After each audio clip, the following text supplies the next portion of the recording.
Instead, they poured into that program, one that began the decade with a 1-win season and ended it with 12, with a conference championship and in a New Year's Six Bowl. Congratulations on your decision to go to Memphis. Why the Tigers for you?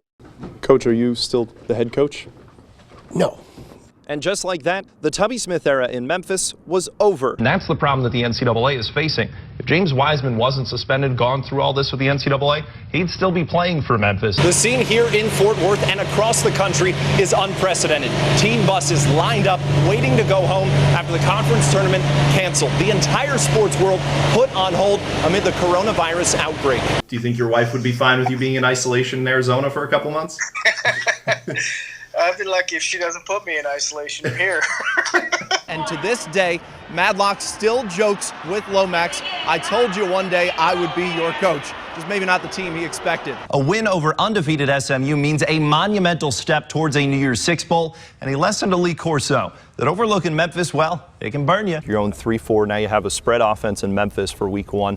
Do you like having that kind of matchup? I know it's a high-powered spread offense, but Yeah, I don't think you're ever like going against a Mike Norvell offense. Throughout this entire James Wiseman saga, Penny Hardaway has been very vocal about his disdain for the entire NCAA process and even rebelling at one point by playing James Wiseman for those 3 games. To give you an idea of how much it means to them, take a look at the red team, number 11. That's Dante Carrasco. He broke his pinky in practice this week on his right hand. He has a bone bruise in 2 other places on his left hand, and he is still starting at safety for the red team because he said it means that much to him to be in this game. But he's not just sitting among the gallery. He's inside the ropes, and not just to tell everyone to hush, y'all. Jonathan is actually on the green as an emergency caddy for this week's World Golf Championship.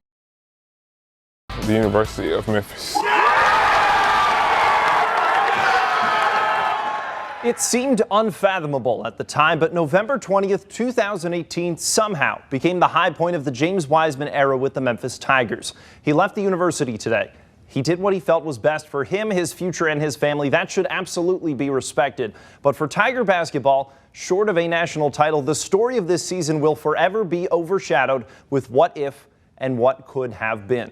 The NCAA suspended Wiseman for 12 games last month for receiving $11,500 in moving expenses from Penny Hardaway, an impermissible benefit. 1 month later and 3 weeks before his suspension was up, Wiseman decided to forego the remainder of his freshman season.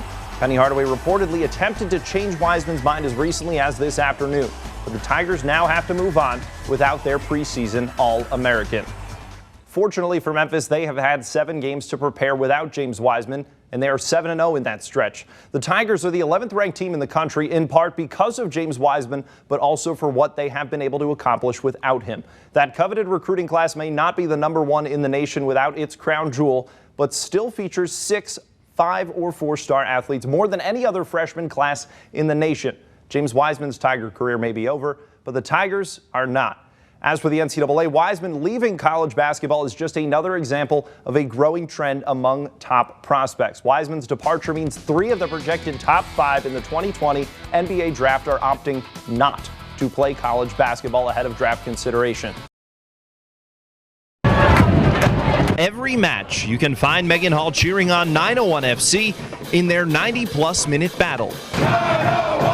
But Megan has begun another chapter of a much longer fight. I obviously went to a bad place. It's the first place you go when you hear the metastasized word. Doctors discovered her melanoma had returned, stage 4 this time. The 31-year-old was first diagnosed 4 years earlier. Her husband broke the news to their 10-year-old son, Loxley. I said, you know, my mom's going to get her scans tomorrow, and he just looked at me and said, yeah, just to make sure that cancer isn't coming back, but it's not coming back. And I told him, yeah, this time it is coming back.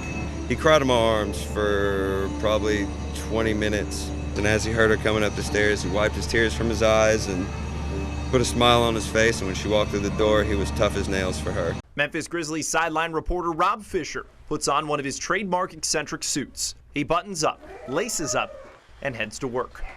Today I'm gonna be scooting. All the way! Yeah! These days, the commute barely takes him past his driveway. Do elbow pads help when they're not on your elbow? Yes, I do. I can do it right now. Well, there you go. Thursday night, Rob would have been in Milwaukee for Bucks Grizzlies, one of the biggest games left on the calendar. But he's making the most of a postponed season amid the COVID-19 pandemic with a rare chance to be home with his family.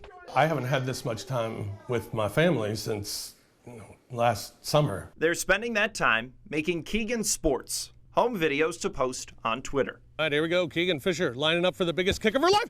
She scores! Unbelievable! What does it mean to hit the championship goal? I'm proud. Yeah! Basketball was secondary. In the stands, on minds, and even as the game began. A 24 and 8-second violation. Numbers worn through the long career of Kobe Bryant, now used to remember the lives cut painfully short. FedEx Forum was a place of hurting and healing this evening. Now, we can debate whether basketball should have been played today following the death of Kobe Bryant and his daughter Gianna. But for players and fans alike, the game that introduced us to Kobe was the stage to mourn him.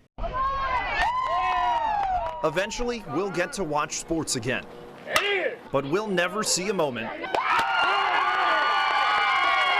quite like this.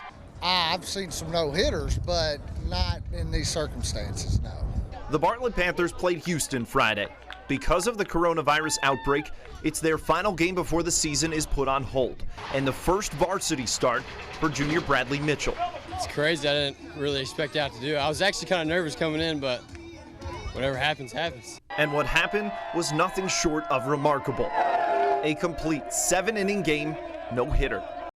Former Memphis running back Patrick Taylor Jr. doesn't have the luxury of knowing he will be drafted. Man, I'm not even gonna lie, I'm a little anxious. But he does have someone to put it all in perspective. Dear Mom, happy Mother's Day. I'm so thankful for you and all that you have done for me. Earlier this week, Patrick's mom, Katie, found a Mother's Day card that the NFL draft hopeful wrote for her when he was 7 years old. You are the best mom in the entire world. I love you with all my heart, and I'm going to make you proud and go to the NFL so you can stop worrying about one. Love, little Pat. I do what I do and want to be the best at what I do because, they sacrifice so much for me.